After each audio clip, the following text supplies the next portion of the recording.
Hi, in this video, I'll show you how to use the extension for WebAdmin. There is available Chrome extension for sites which have a WebAdmin installed. First, you need to add the extension to your Chrome browser.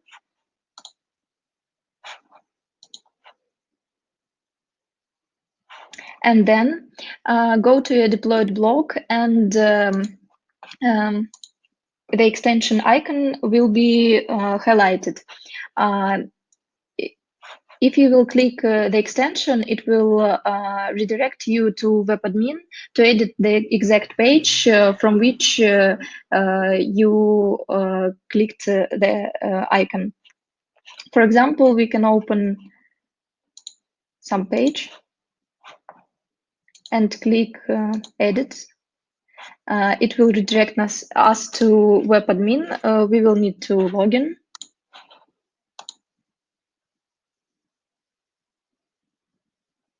And the page from which we came is opened in the files on the left.